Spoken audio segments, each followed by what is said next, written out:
Bueno, fíjense el versículo 25 del capítulo 32. Dice, y viendo Moisés que el pueblo estaba desenfrenado porque Aarón lo había permitido, para vergüenza de sus enemigos, se puso Moisés a la puerta del campamento y dijo, ¿quién está por Jehová? Júntense conmigo. Y se juntaron con él todos los hijos de Leví, y la suerte de los hijos de Leví comienza a cambiar en este momento. Acuérdense que los hijos de Leví habían ejecutado una venganza por mano propia por lo que habían hecho los de Siquem con su hermana.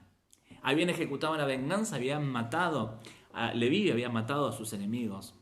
Pero ahora, para beneficio personal, pero ahora los hijos de Leví iban a ejecutar la venganza de Dios, por orden de Dios y en los límites de Dios, y no para defender a sus amigos, conocidos, familiares, sino todo lo contrario, para ejecutar la venganza de Dios frente a sus enemigos.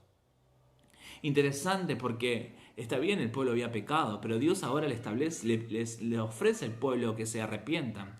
Los hijos de Leví eran tan culpables como el pueblo, pero se habían arrepentido. Cuando Dios le dice, ¿quién está por Jehová? Claro que había muchos que habían pecado por acción, quizás habían tomado parte en la formación del becerro, habían bailado y quizás otros habían quedado en sus tiendas en este momento y no se habían vinculado con el pueblo de Dios, el pueblo de Dios que había ofrecido el becerro, pero de una u otra forma habían consentido lo que se había hecho. Pero ahora Dios le da la oportunidad de decir, ¿quién está por Jehová? Y los hijos de Leví están. Y fíjense que Dios le dice, ahora pongan cada uno su espada sobre su muslo, pasen y vuelvan de puerta a puerta por el campamento y maten a cada uno a su hermano, a su amigo y a su pariente. O sea, Dios le dice a los levitas, vayan, ustedes saben quiénes son los que están metidos, de alguna manera Dios los va a guiar, y vayan y maten a quien se encuentren. Santifiquen a Dios. Muestren el celo, muestren el arrepentimiento de una manera que a ellos les iba a doler. Mataron quizás amigos, mataron a parientes, pero lo hicieron en el celo de Dios, ¿no es cierto? Y murieron, dice ese día, 3.000 hombres. Y versículo 29, entonces Moisés dijo, hoy os habéis consagrado a Jehová, pues cada uno se ha consagrado en su hijo, en su hermano, para que él dé bendición hoy sobre vosotros. Fíjense la maldición que habían recibido los levitas de mano de su padre, como consecuencia de lo que había hecho su padre, lo que había hecho el padre de Leví, ¿no es cierto? En su momento, ahora ellos se consagran a Dios y cambian, ¿no es cierto? Cambian su suerte. Entonces, dice al día siguiente, dijo Moisés al pueblo, vosotros habéis cometido gran pecado, estoy versículo 30.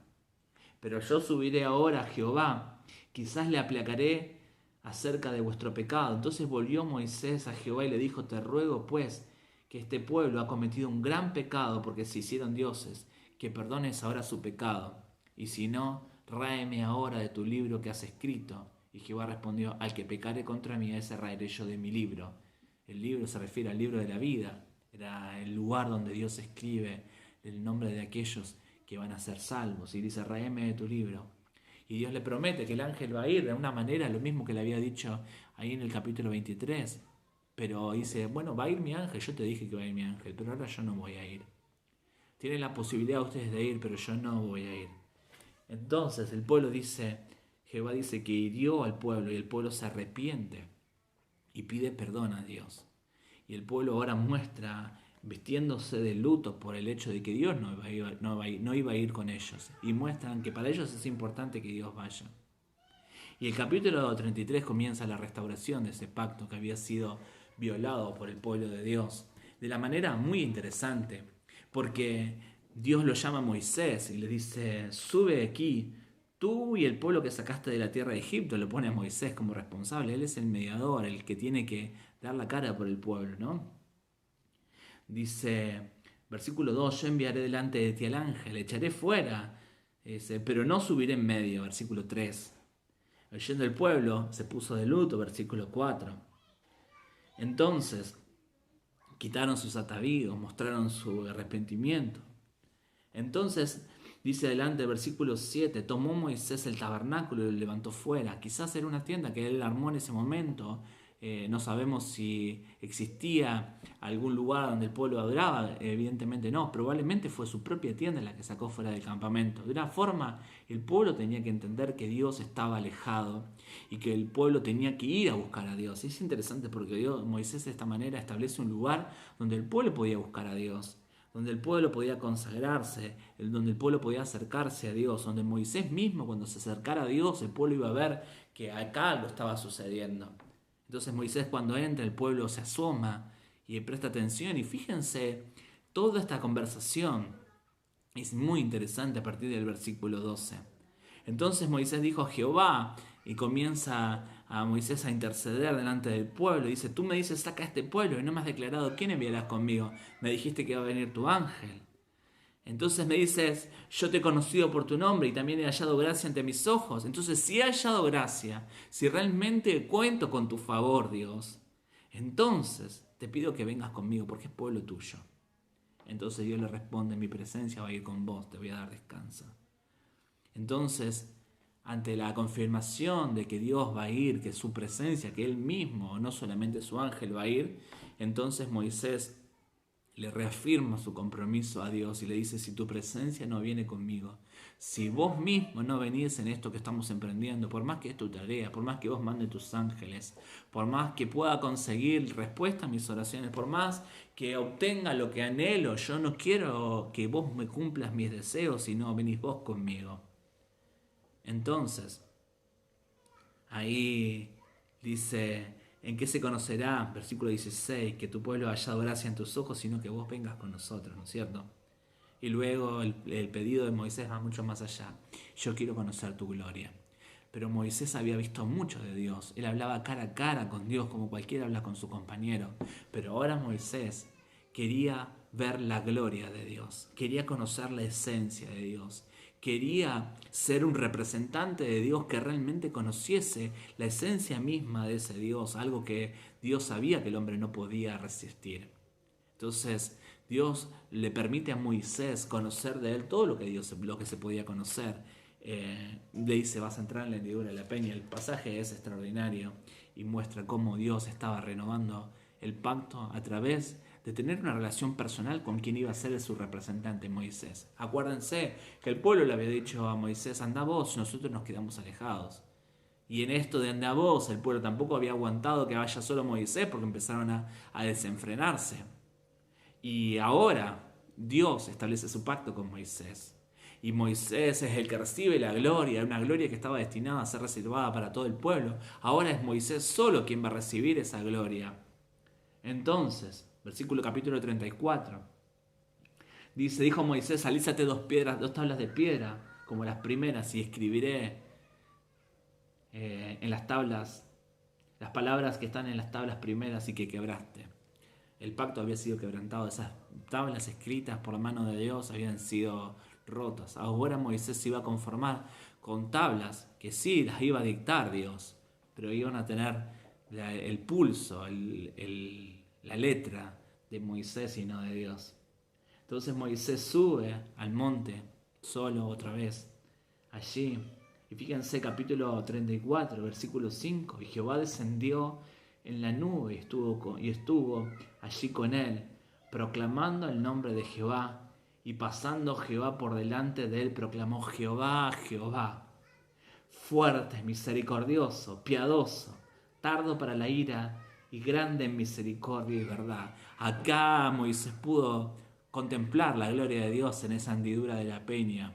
Y que esa gloria de Dios fue entender cuál era la naturaleza de Dios. Es ese amor profundo de Dios que se expresa en su misericordia, en su verdad, pero en su justicia.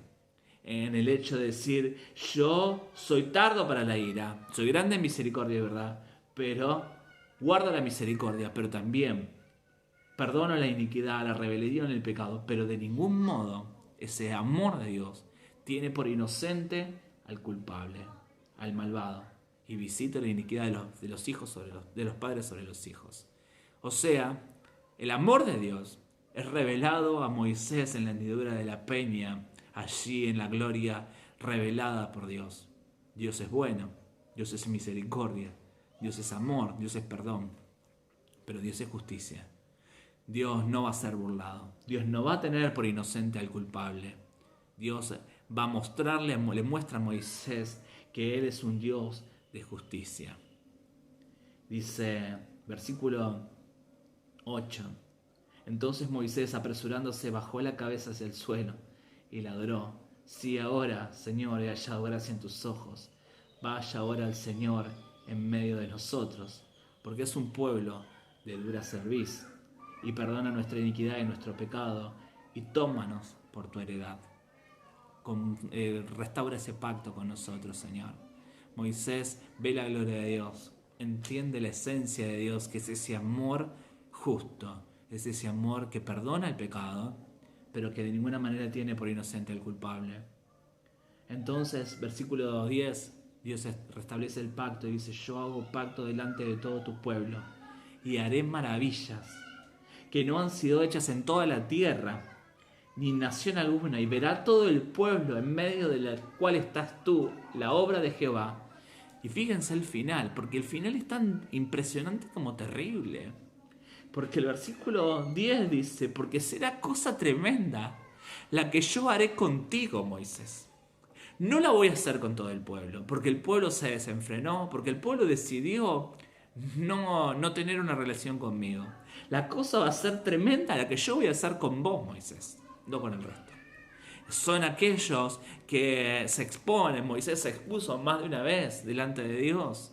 Moisés se expuso a ser destruido él, porque dice: quítame a mí del libro de la vida.